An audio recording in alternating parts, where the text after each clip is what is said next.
Feeling very inspired to speak with you all in a field that I imagine will be vastly different when you're my age. So, the aim of my talk is to empower at least one of you on a career in public health in the context of data science and touch on my experiences and things I've learned along the way. And this is all in the context of the United Nations Sustainable Development Goal 3, good health and well-being. So, according to the United Nations, Sustainable Development Goal 3 is to ensure healthy lives and promote healthy well-being for all at all ages. It's quite a big goal. There's 13 targets, and these include things like tackling communicable diseases, so diseases that kind of spread from person to person, such as tuberculosis and malaria, and reducing the mortality of chronic diseases such as heart disease and the cancers, as well as things like achieving universal health coverage and providing access to safe and effective medicines and vaccines for all.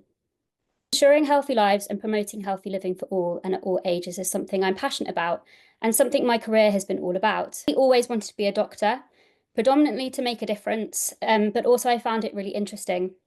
And I studied sciences at school in preparation, but I had some health challenges growing up and was frequently admitted to hospital and missed about half of schooling. And this presented some really challenging but unique experiences. So I underwent numerous investigations and got to see some quite unique things. So I saw the hair-like structures in my airways that help move mucus along. I saw those beating under a microscope.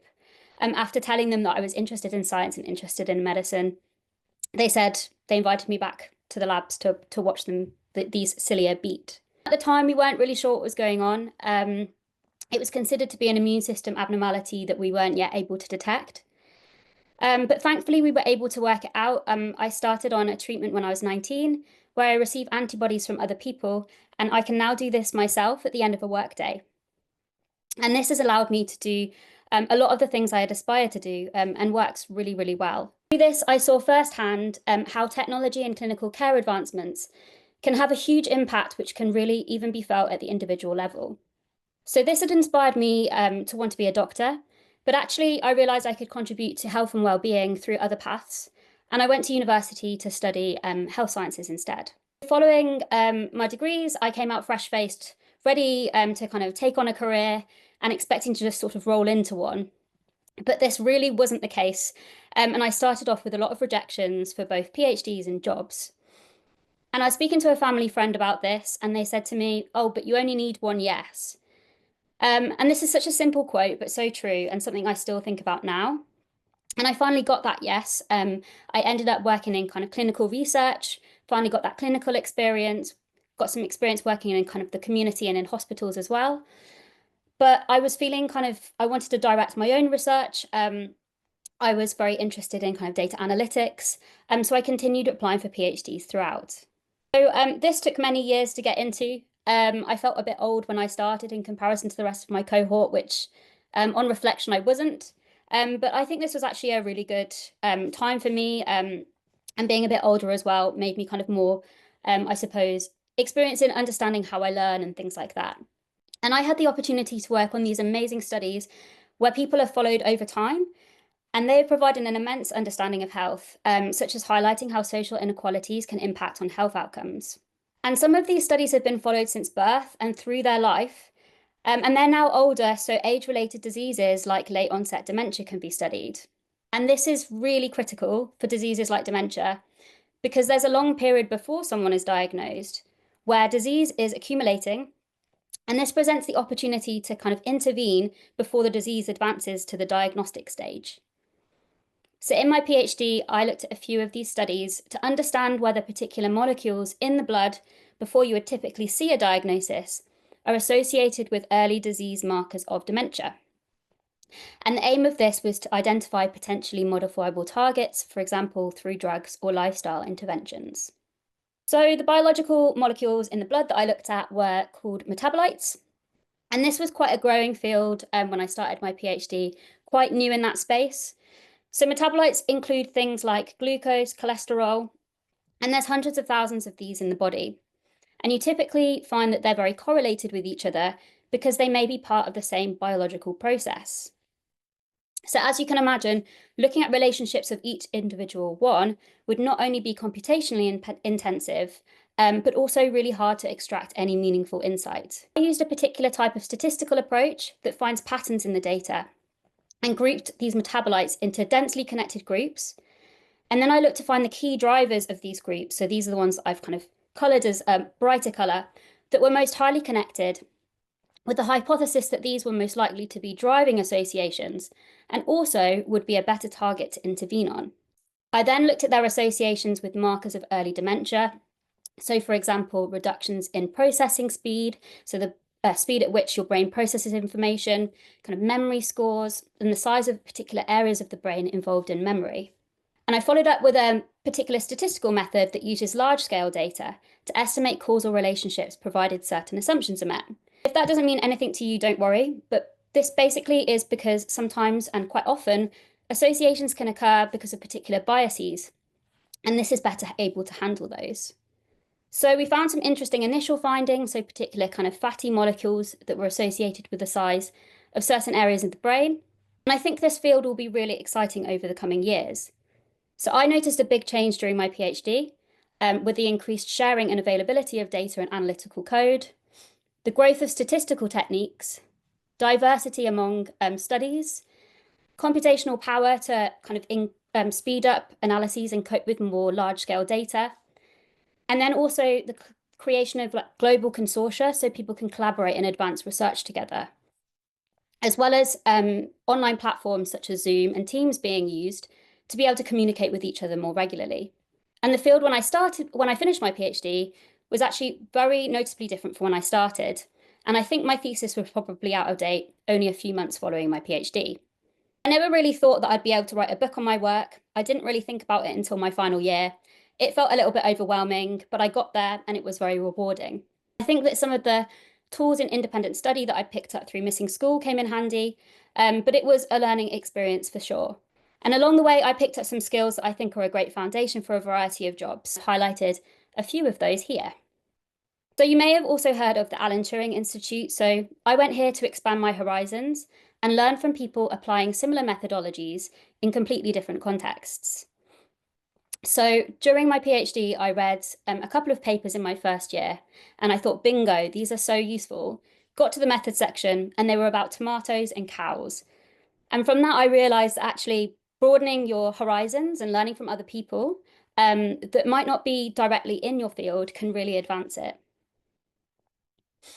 So going to the Turing Institute was probably one of the best decisions I made, but actually not due to those reasons. So I learned a lot about data ethics. I learned a lot about reproducible research, best practices working on large scale data science projects. So I got to work on a large COVID study, which was very relevant to my next steps.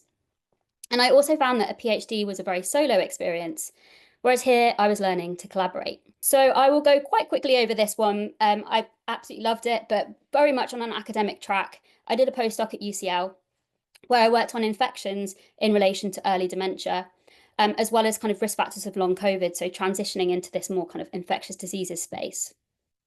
This was actually using some similar studies to my PhD. And in fact, using the same blood samples, we had kind of antibody levels against a variety of infectious agents, such as one that causes chickenpox. And we defined kind of previous infection based on kind of validated cutoffs. And we looked at whether or not a previous infection with these particular kind of pathogens was associated with increased risk of dementia. Another kind of scope of these studies as well was what I worked on kind of in parallel to that. So for a subset that have consented, their study data has been linked with multiple health sources, so things such as hospital and GP and testing data.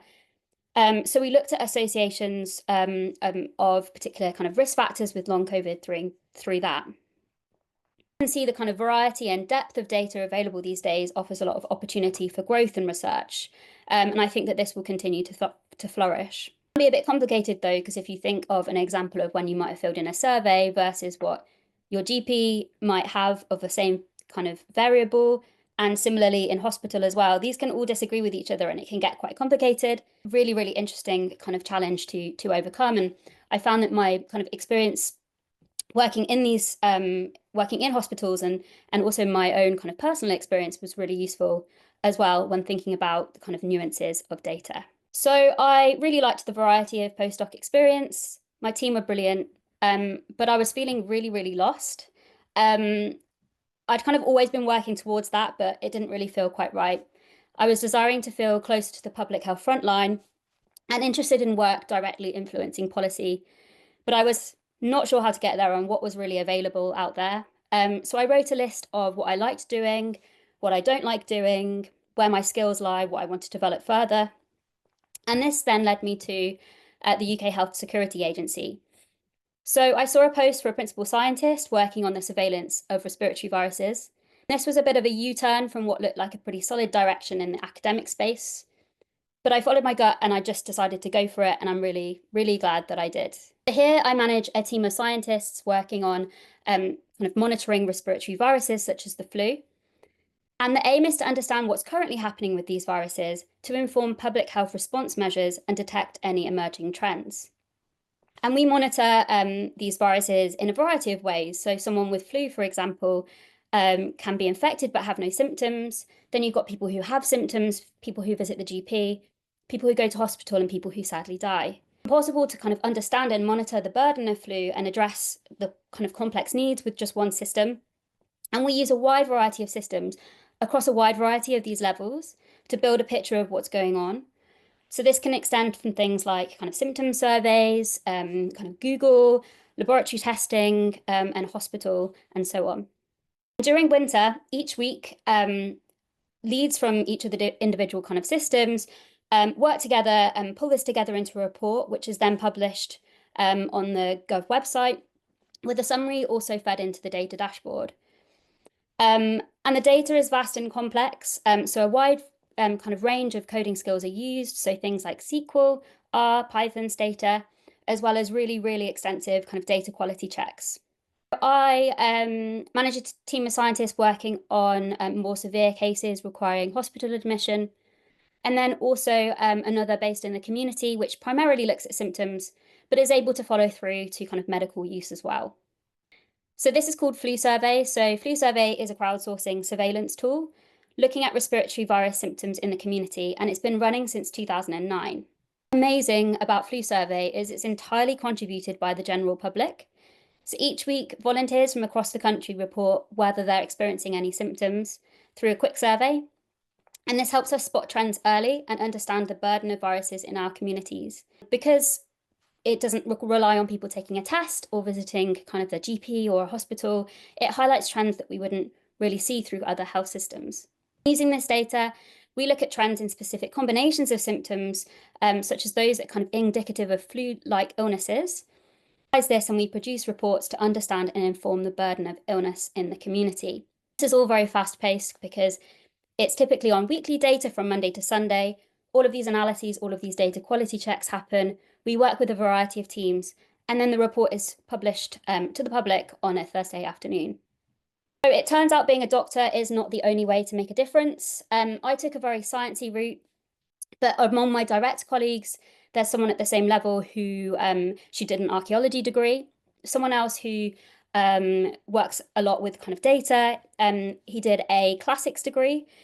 So I'm just going to say, follow what interests you. And when you can't, know that the skills that you pick up along the way will help you get there eventually. And there's really no right way to end up somewhere. So just have fun. And just to say thank you to all academic funders and collaborators, to my current colleagues at UKHSA, and then, of course, to all study participants and volunteers. Thank you very much. Thank you so much, Becky. That was a really, really interesting talk. I really enjoyed it. I'm just going to open the Q&A session now. If anyone has any questions, please put them in the Q&A box for Becky to answer. So I'm just going to start off with the first question. Is it possible that using artificial intelligence to maintain health will create more health problems for people? Because as we know, the technologies we use today and in which is artificial intelligence embedded have a lot of radiation. Is this bad for health? So that's a good question. Something that I'm probably not best placed to answer, but I can talk about my experiences at Turing Institute, where there were a few people kind of working on things in that sphere. So obviously you have to be very careful with kind of what algorithms are being used and what data feeds into those and whether it's representative. And I think that that will be something that is kind of has to be considered. So through my kind of experience at the Turing, there was a lot on kind of data ethics, thinking about what's going in, what's coming out, how to interpret it, what groups are potentially being excluded, and its impacts on both kind of society as from an environmental side of things, as well as kind of socially as well. So I think it presents many challenges, but there are incredible people working on these things. And there's also a book as well at the Turing Institute. There's a community-led book called The Turing Way, which I had the opportunity to work on. And there's a lot about that there as well, which is kind of free and open to look at. Would highly recommend looking at it. Great illustrations as well. But yeah, a very complicated topic. Thank you so much. I'm going to move on to the next question. What are some of the most exciting applications of machine learning or AI in public health? So during academia, that sphere of things, there are a lot of really cool kind of machine learning techniques being developed in terms of predicting individuals that might get dementia based on things like blood markers. And that field is really, really growing and really kind of very exciting. In terms of my current role, I don't really use machine learning at all, but a lot of kind of data science techniques of working with large scale data. Thank you so much. Moving on to the next question. Is AI more accurate in diagnosing medical reports? If it's not given relevant information, it might give another interpretation. I mean, yes, anything that's going to be integrated into clinical practice will need to undergo many tests and be kind of replicated by a variety of different groups. Um, so it really kind of you do find some kind of papers out there. Well, at least during my PhD, I'm probably quite out of date with that now, but where the kind of there were varying. Some things could look really exciting, basically, and then followed up not so much. I think to kind of be integrated into clinical practice, it would need to be pretty robust, but sometimes it can just improve it a little bit and still be really valuable. Um, so there's that to consider as well. Thank you so much. Is it possible to insert a chip into organs to track the health and get data about issues through the platform? I have no idea about that, if I'm completely honest. I'm not entirely sure. Um, I follow what particular platform? But I don't work with chips, I'm I afraid. don't know, maybe kind of like, I'm guessing maybe like, I mean, maybe possibly like a health app, you know how like people have smartwatches, kind of like Okay. linking that to AI. Yeah, I'm afraid that I'm not well placed to answer that, but I do love chips more generally, but the edible kind. Okay, moving on to another question. What is one of the most memorable projects you have worked on and why? It's my first job was I found it so exciting. I think being having that kind of interaction with people. I mean, I find my current job incredibly exciting, but um being part of a wide team of people and kind of interacting with patients to kind of advance research, I found really, really cool and exciting. And particularly because there were multiple different kind of research studies ongoing at once. So basically, I was just deployed onto anyone that needed help, which meant that like every day was completely different. And every day is different when you work with the general public anyway, because you come across different people. And I found that really, really exciting. Thank you so much. Moving on to another question. Could it be that someone might be suffering from symptoms like flu and be diagnosed as flu from the survey? There's no diagnosis done through the survey. That would be through different routes, basically. Thank you so much. Another question is, how do you think media representation of women in sciences influences young girls' interest in STEM? I think it really massively does. I can only speak on behalf of myself there, but I think seeing role models out there that you can relate to is hugely important because otherwise I just don't feel inspired to go down that route because you don't feel like you're welcome.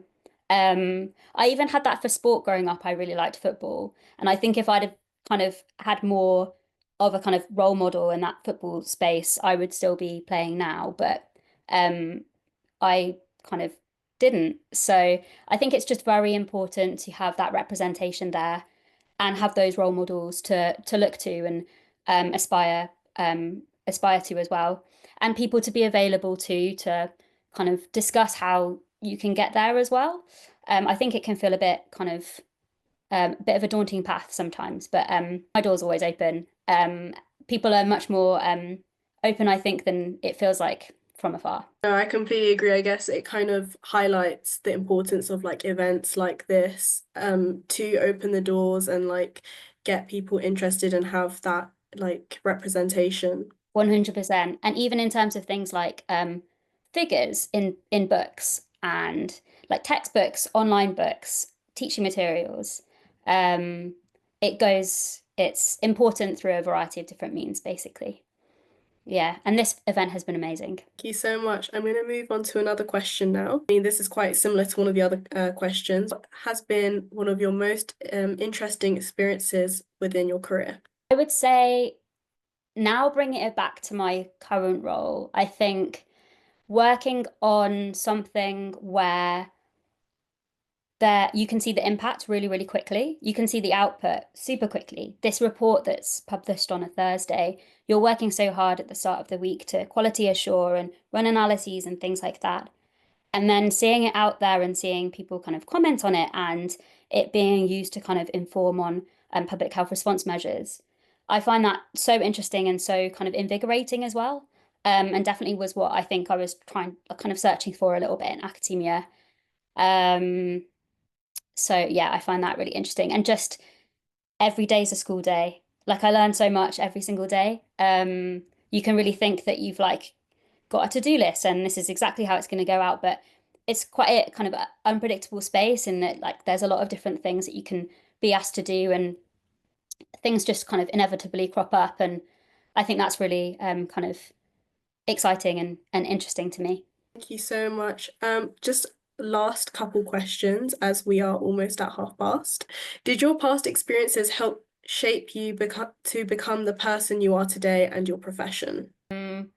I think it when you experience how challenges you kind of understand a bit more about yourself, maybe in that context of like listening to your body and kind of what drives you and what motivates you, because you have to sort of conserve your energy and work kind of towards that.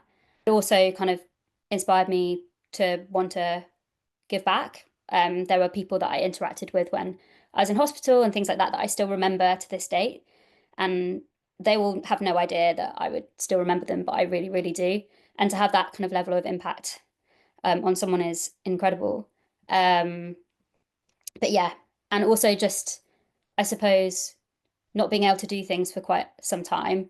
When you can do them, they feel really exciting. It feels really, you just feel really lucky. So there's that as well. Thank you so much. I'm just gonna have one last question as we are almost at half past. What would your advice be to someone finding it hard to choose their future profession? I would say don't worry about it too much because careers last a long time and going through a different route is completely fine because you'll pick up really cool things along the way. If everyone came from the same direction, then it would be quite a boring and not a super kind of innovative space. So don't worry about it. Follow your heart, see what happens. Sometimes things um, just happen, and then you kind of work with that. Don't worry about it too much. Have fun, meet some good people along the way, and just learn as much as you can, really. Thank you so much for being here, for your talk and your dedication for the public health sector. I want to deeply appreciate our partners, Sage, Sage Foundation, and Red Hat. Thank you so much for making this event possible.